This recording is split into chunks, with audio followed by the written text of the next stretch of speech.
안녕하세요. 연애 기간만 6년. 어떻게 보면 제 젊은 청춘을 전부 함께한 남자친구와 최근 본격적으로 결혼 이야기가 오가게 되었습니다. 6년 연애하는 동안 결혼 이야기가 없다가 이제서야 나온 이유는 남자친구가 끝내 공무원 시험에 합격했기 때문이에요. 남자친구가 연애 시작할 때부터 공무원 준비를 하던 건 아니었습니다. 연애 시작했을 때 남자친구는 중소기업 다니고 있는 회사원이었어요. 저는 학교를 졸업하고 막 취직 준비를 시작한 시기였고요. 생각처럼 일이 풀리지 않아 본의 아니게 취직 준비에만 2년에 가까운 시간을 보냈는데 그때 남자친구가 저한테 정말 잘해줬어요. 당시 제가 자격증 공부며 이래저래 시간이 많이 부족했다 보니 아르바이트로 벌어봐야 고작 생활비 정도였거든요. 그 덕에 남자친구한테 밥 한 번 사주기는커녕 일주일에 한 번 만나는 데이트 비용조차 보태기가 힘들었어요. 취직 준비 막바지에 이르러서는 솔직히 말해서 데이트 비용은 한 푼도 내지 않았습니다. 그게 너무 눈치가 보여서 취직할 때까지는 그냥 한 달에 한두 번 정도만 만나자고 했었죠. 남자친구는 자기가 좋아서 만나는 건데 부담 가질 것 없다. 근심 걱정과 스트레스를 떠안고 있는 것보다 이런 식으로 풀어주는 게 더 취직에 도움이 될 거다 하면서 저한테 잘해줬습니다. 주변 사람들이 그런 사람이 또 어디 있냐고. 요즘 세상에 멀쩡한 사람 만나는 것도 힘든데 좋은 사람 만난 걸 복받은 줄 알라는 식으로들 이야기했죠. 하지만 중소기업 다니면서 최저시급 조금 넘는 만큼 벌고 있던 걸 알고 있다 보니 고맙기도 했지만 한편으로는 미안한 마음이 더 컸습니다. 아무튼 그렇게 연애 시작한 지 2년 반 만에 저는 결국 취직에 성공을 했습니다.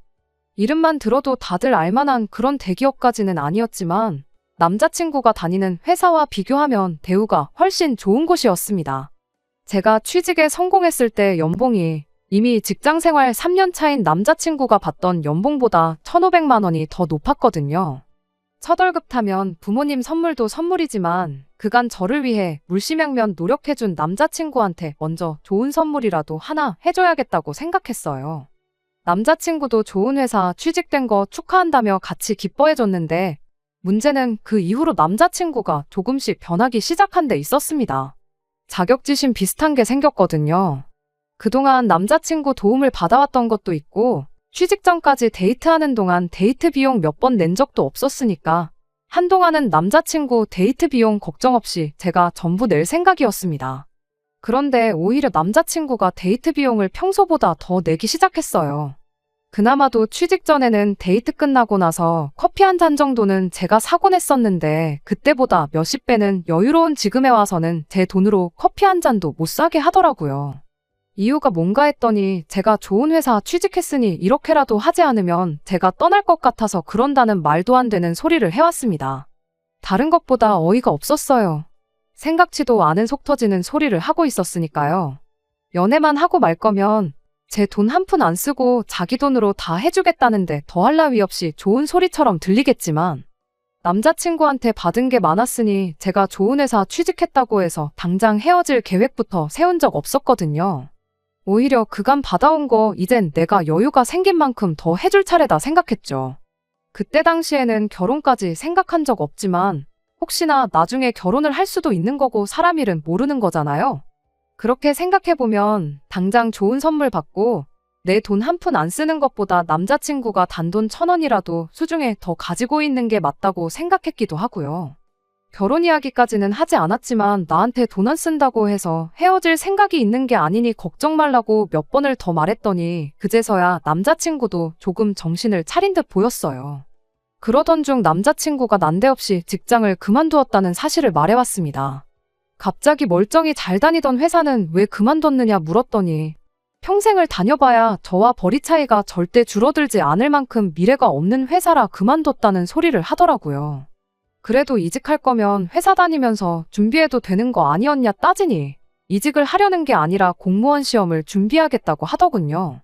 공무원 벌이가 별로라고들 하지만 그건 호봉수 낮을 때나 그렇지. 알아보니까 나중 가서 연차수 쌓이고 승진하고 그러면 웬만한 중견기업 수준으로 받는다더라고 하더라고요.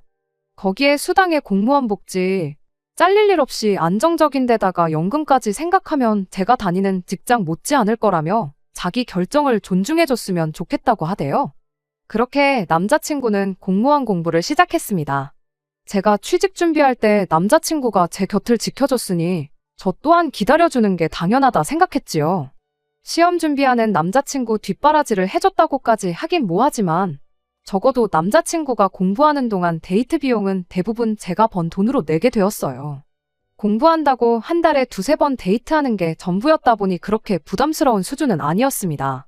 남자친구도 제가 취직 준비할 때 똑같이 대부분의 데이트 비용을 부담했으니 그걸 가지고 생색을 낼 것도 없다 생각했습니다. 남자친구가 공무원 시험에 합격함에 있어서 대부분의 돈은 남자친구 부모님 주머니에서 나왔던 거였죠. 아무튼 3년 뒤 남자친구는 끝내 공무원 시험에 합격했어요. 그런데 합격하고 나서 주변 사람들한테 마치 제가 자기 뒷바라지를 해줘서 시험에 합격했다는 것처럼 이야기를 하고 다니더라고요. 빌빌거리던 지가 저 때문에 용됐다 이런 식으로 말이에요.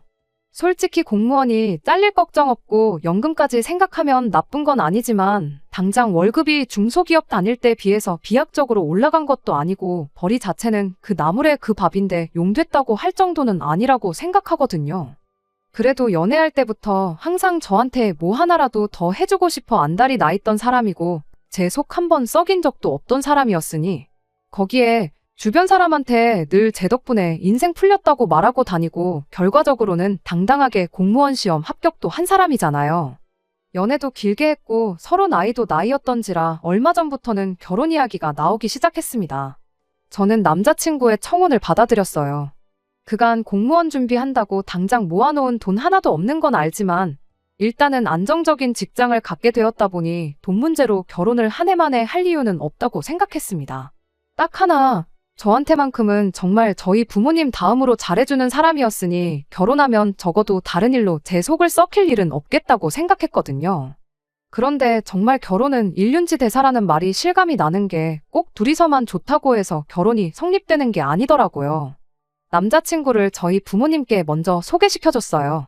저희 부모님께서도 멀쩡히 다니던 회사 때려치고 죽어라 공부해서 공무원 시험 합격한 열정과 성실함을 높게 사셨고 연애 초반에 저한테 잘해주던 것도 알고 계셨으니 남자친구를 꽤나 마음에 들어 하셨어요. 그렇게 결혼 허락을 받았고 이번엔 제가 남자친구의 어머님께 인사를 드리러 갔습니다. 그런데 남자친구가 저를 대하는 것과는 전혀 다르게 남자친구 어머니는 아들이 공무원이 되었다는 사실 하나만으로 콧대가 잔뜩 높아져 있더군요.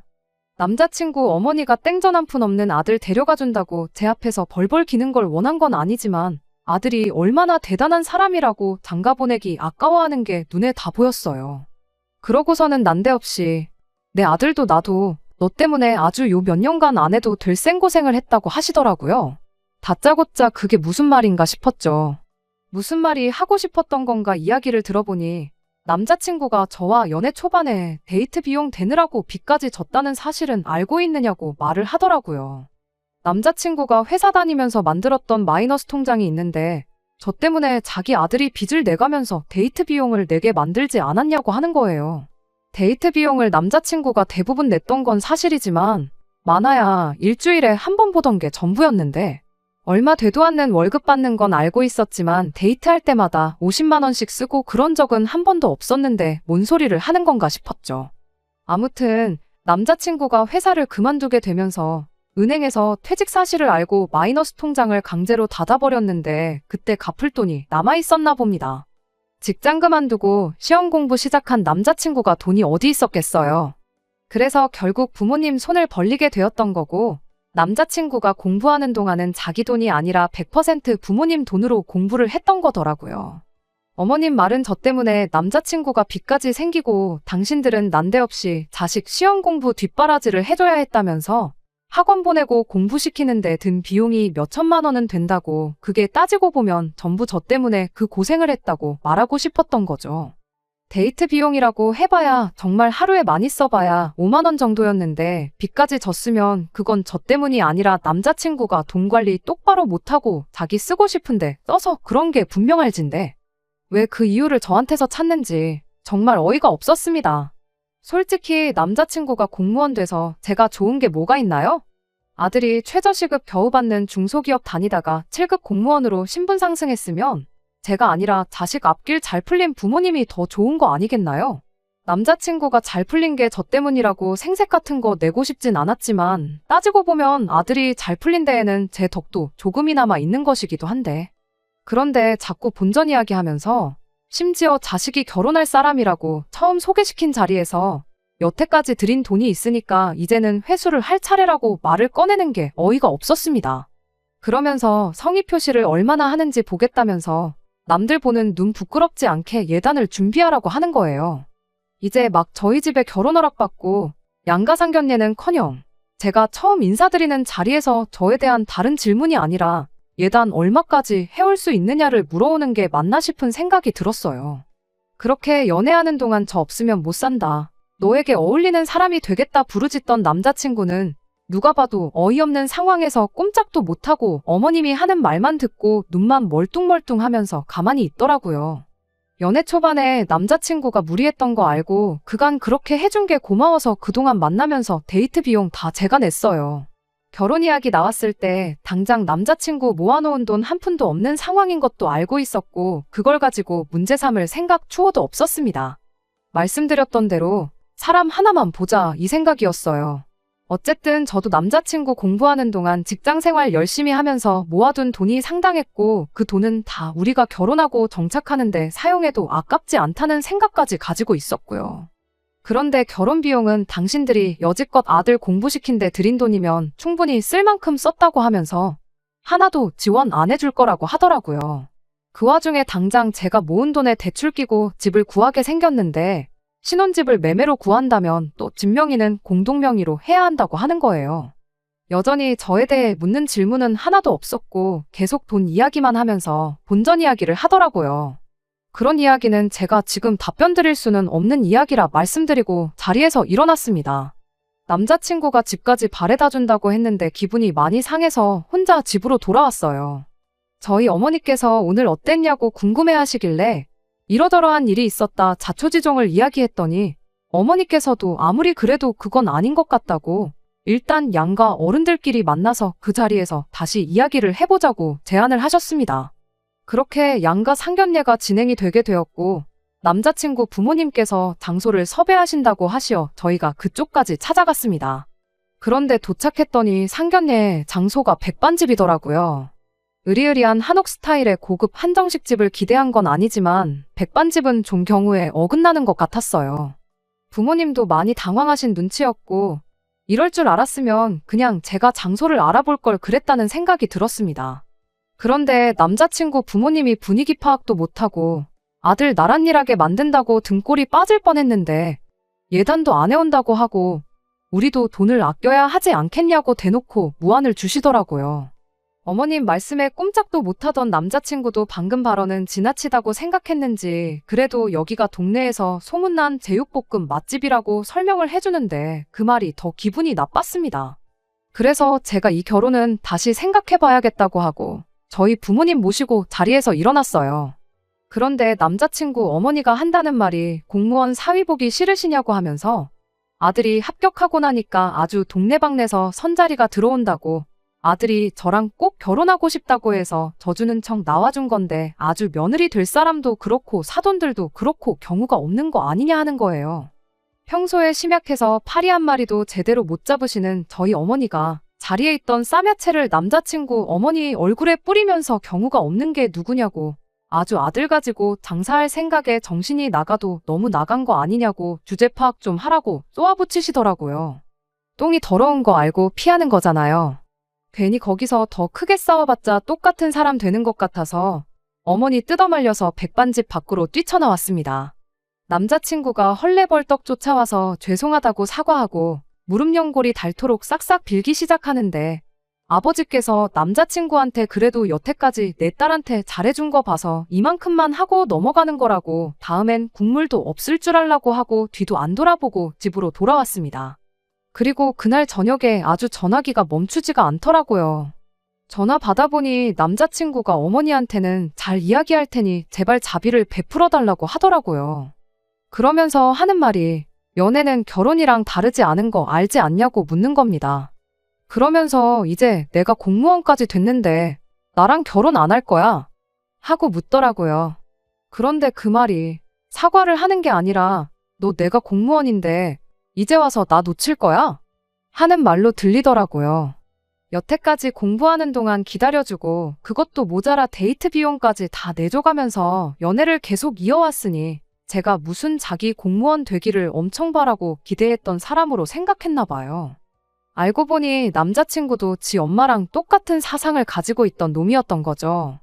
내가 파혼 못할 줄 알고 그러는 거냐고. 애초에 첫 만남 때부터 어머님이 나한테 한 거 생각해보면 진작에 처음부터 오빠가 중간 역할도 똑바로 못하는 사람이라는 게 답이 딱 나왔는데 결혼하면 오빠네 집에서 나를 어떻게 대할지 내 인생 꼬이는 게 눈에 뻔히 보인다고 한마디 해줬어요.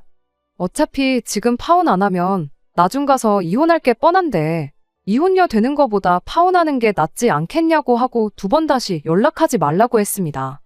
처음에는 정말 지가 뭐라도 되는 줄 알고 큰 소리까지 치면서 네가 설마 연락 안 하고 백이겠냐는 식으로 나오더라고요. 그래서 제가 진짜 연락 한 통 하지 않고 가만히 있었더니 며칠 지나 다시 저희 집 앞에 찾아와서는 또 무릎까지 꿇어가며 저한테 싹싹 빌더라고요. 남자가 돼서 그렇게 쉽게 꿇을 무릎이었으면 진작에 좀 잘하지 그랬냐고 그냥 그 잘난 나란 일 하면서 공무원 되느라 들어간 비용까지 다 해올 수 있는 정신 나간 여자 찾아서 결혼하라고 했어요.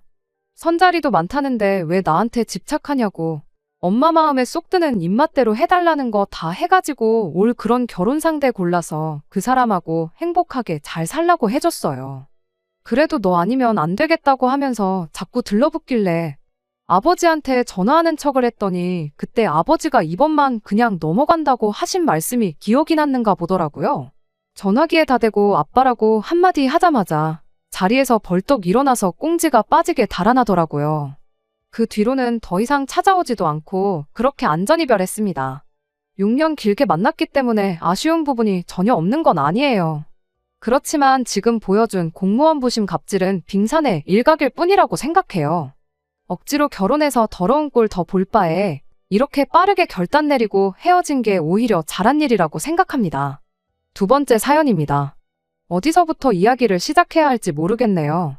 남편과 처음 연애를 시작했을 때 세상 참 좁다는 말이 괜히 있는 게 아니라는 걸 새삼 느꼈어요. 남편 핸드폰 사진첩을 보다가 낯이 익은 사람이 한 명 보이더라고요. 당시에는 남자친구였던 남편이 너 우리 누나랑 아는 사이냐고 물어봤을 때 엄청 놀랐습니다. 제 신우가 다른 사람도 아니고 제가 다니던 전 직장에서 저한테 일을 가르쳐준 사수였거든요. 제가 첫 직장에 입사했을 때 저보다 2년 입사 선배였던 신우가 제 사수가 되어 저한테 실무를 가르쳐줬어요. 그 회사에서 1년 정도 고생하다가 저는 어떻게 기회가 닿아서 동종업계 중에서도 규모가 가장 큰 회사에 다니던 회사보다 훨씬 좋은 조건으로 스카우트 제의를 받게 되어서 이직을 했었습니다. 사수였던 신우도 그때는 저한테 좋은 기회가 찾아온 거라고 거기 가서도 내 밑에서 했던 것처럼만 하면 잘 풀릴 거라면서 응원해줬고 이직하고도 자주 연락하면서 지내자고 했었어요. 남편과 처음 만난 연애 초기에도 저한테 여전히 신우의 연락처가 있긴 했지만 그때는 이미 신우와 연락이 끊긴 지 오래였습니다. 아무리 회사에서 사수 부사수 관계였다고 해도 그저 직장 동료의 관계였지 그 이상도 그 이하도 아니었거든요. 회사에서야 계속 붙어 있었지만 집에 가면 서로 뭐 하는지 모르는 그런 대면대면한 관계였어요. 그렇게 저도 이직 후에 회사에 적응하는데 정신이 없고 일도 훨씬 바빠지고 신우는 신우대로 바빴을 테니까 가끔가다 한 번씩 잘 지내냐 주고받던 안부 연락도 자연스럽게 끊어지게 되었죠. 그런데 이렇게 남자친구의 누나로 다시 만나게 되었으니 새삼 세상이 참 좁다는 말이 와닿더라고요. 남편도 어떻게 이럴 수가 있냐며 그 당시에 정말 신기해했어요. 그 사실을 알게 된 그 주 주말에 곧바로 신우랑 해서 셋이 만나는 자리를 만들게 되었습니다. 벌써 몇 년이나 지나서 다시 만나게 된 인연이다 보니 오랜만에 만나서 반갑다기보다는 어색한 기분이 더 컸어요. 그렇다 보니 신우와 재회한 첫 만남 이후로는 그렇게 셋이서 자주 만날 일은 없었습니다. 남편은 남편 나름대로 제가 신우랑 이미 서로 알던 사이라는 부분이 참 좋았나 봐요. 같이 회사를 다닐 시절에도 1년이라는 시간을 같이 보냈지만 말씀드린 대로 신우와는 직장 동료 그 이상도 그 이하도 아닌 관계였기 때문에 둘 사이에 큰 문제도 없었으니 말이죠. 아무튼 그 이후로 몇 달 지나지 않아서 남편이 제게 결혼하자고 청혼을 해왔습니다. 저의 조건이나 그런 거 하나도 보지 않고 남편이 저에게서 가장 좋게 봤던 건 자기 가족? 특히 신우와도 좋은 관계로 지낼 수 있는 사람이라는 부분이었대요.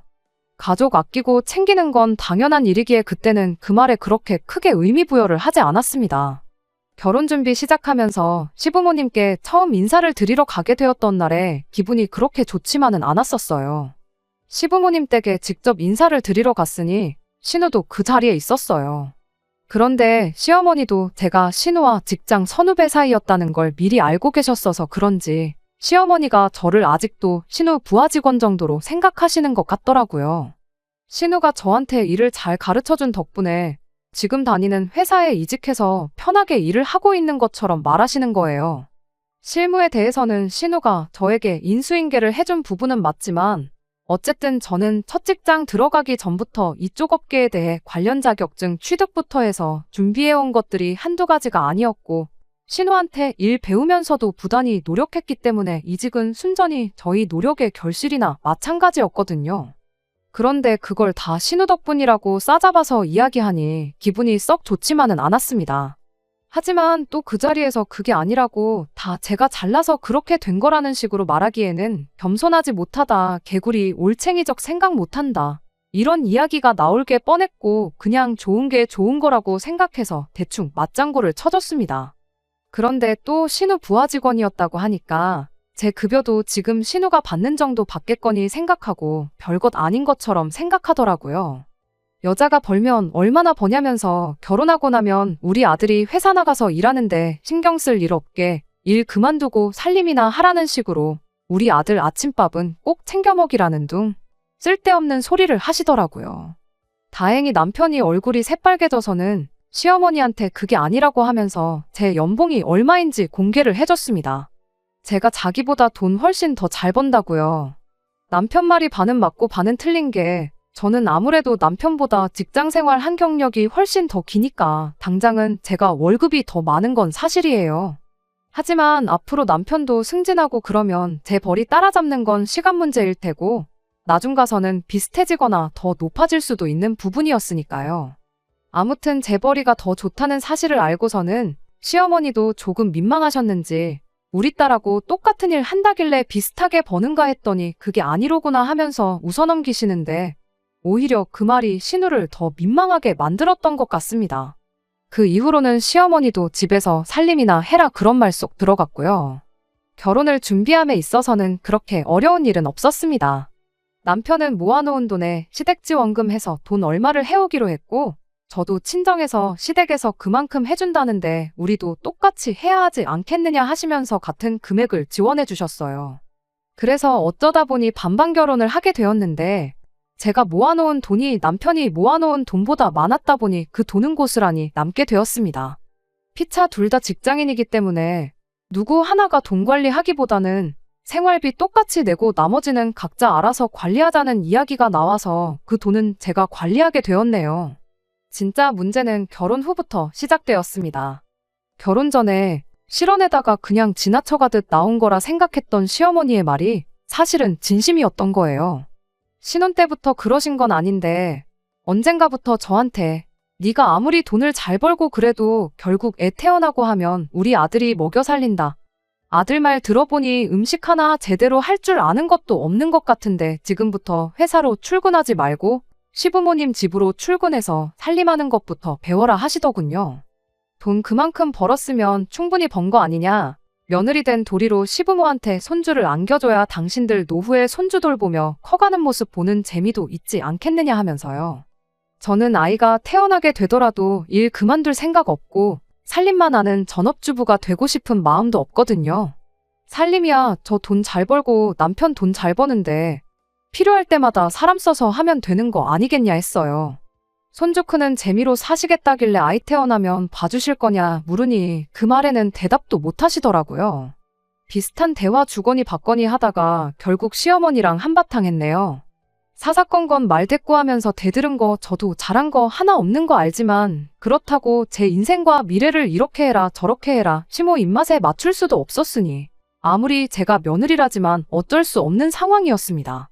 남편이 중간 역할을 어느 정도 해주긴 했지만 아무래도 시어머니와 저 두 사람 사이의 문제다 보니 어느 한쪽 편을 제대로 들지 못해 잘 해결되지는 못했어요. 그래서 시댁과는 거리를 두고 지내게 되었습니다.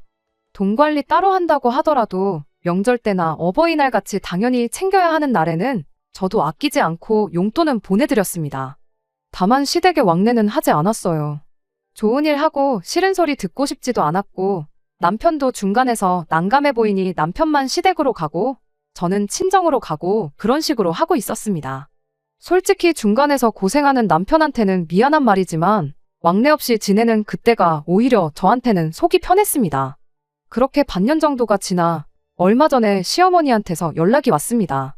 긴히 나눌 이야기가 있다고 하시면서 좀 보자고 하시는데 그동안 연락은커녕 제 안부조차 묻지 않으시던 분이 난데없이 긴히 나눌 이야기라니 안 좋은 촉이 들기는 했습니다.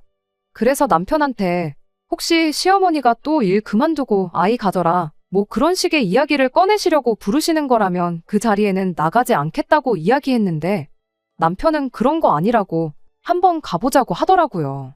그걸 보니 남편은 뭔가 알고 있는 눈치였어요. 그런데 아무리 물어봐도 어머니가 직접 말씀하신다는데 내가 미리 알려줄 수는 없지 않느냐 하면서 저한테 미리 알려주지 않더라고요. 그렇게 숨기는 걸 보니 시어머니가 혹시 저한테 마음을 다시 여시려고 하는 건가 하는 기대도 살짝 들었습니다. 그런 기대를 한 제가 바보였지요. 시댁에 도착하니 공기가 무거운 게 제가 기대한 것과는 전혀 반대의 상황이 찾아올 것 같다는 느낌이 딱 들었습니다. 가장 먼저 들은 소식은 신우가 이번에 결혼을 하게 되었다는 이야기였어요. 설마 제가 시댁과 연 끊고 지낸다고 신우 결혼식에도 가지 않을까 해서 결혼식은 참석하라고 말씀하실 줄 알았는데 그게 아니더군요. 신우가 다 늦어서 가는 결혼이다 보니 남자 쪽에서 요구하는 게 많다는 말을 꺼내면서 아무래도 우리가 신우 신혼집을 해줘야겠다고 하시는 거예요. 그 말을 왜 굳이 저를 불러서 하시는지 안 좋은 촉이 자꾸 들더라고요. 대뜸 저한테 뒤로 꽁쳐놓은 돈이 얼마 정도 있다는 걸 알고 있다 듣자 하니 결혼할 당시부터 가지고 있던 돈이라는데 그 돈을 말 한마디 없이 혼자 챙겼다지 하면서 신우 집 해줄 돈이 모자라니 그 돈을 좋은 말로 할 때 내놓으라고 하는 겁니다. 반년 만에 불러서 한다는 말이 겨우 그것밖에 없었는지 애초에 신우 결혼을 제 돈으로 시키겠다고 드는지부터가 어이가 없어서 제가 왜 그걸 내놓아야 하냐고 되물었습니다. 한다는 말이 결혼 전에 제가 가지고 있던 돈이 많이 남아있던 걸 미리 말해줬으면 남편한테 줬던 결혼지원금을 주지 않고 그 돈으로 신우 시집을 보냈으면 됐을 거 아니냐면서 저보고 욕심이 험하다고 어떻게 아무 말도 없이 그 큰 돈을 혼자 챙기려고 했냐고 하는 겁니다. 그 돈을 지원해 주셨으니까 제가 친정에서 똑같이 지원금을 받아온 거 아니겠냐고 그 덕에 돈이 남은 건데 제가 돈을 숨기기는 뭘 숨긴 거냐고 따져 물었어요. 그랬더니 신우 이야기를 꺼내면서 신우가 불쌍하지도 않냐고 하면서 그렇게 신우 거를 다 뺏어가면 좋냐고 갑자기 화를 내시는 겁니다.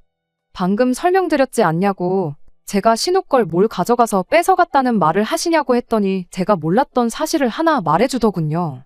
제가 첫 직장에서 이직을 할 때 신우도 제가 지금 몸담고 있는 회사로 이직을 준비하고 있었다고 합니다. 시모가 하는 말은 제가 그 회사에 들어가게 된 것이 신우가 갔어야 할 자리를 제가 가져간 거 아니냐고 돈 잘 버는 직장도 뺏어가고 결혼지원금도 뺏어갔다고 우기는 거였어요. 신우가 능력이 모자라서 이직을 못한 게 왜 제 탓이냐고 그리고 저는 이직을 한 게 아니라 회사에서 직접 헤드헌팅이 들어와서 옮겨간 거 모르시냐고 저도 조금 심한 말로 맞대응을 했어요.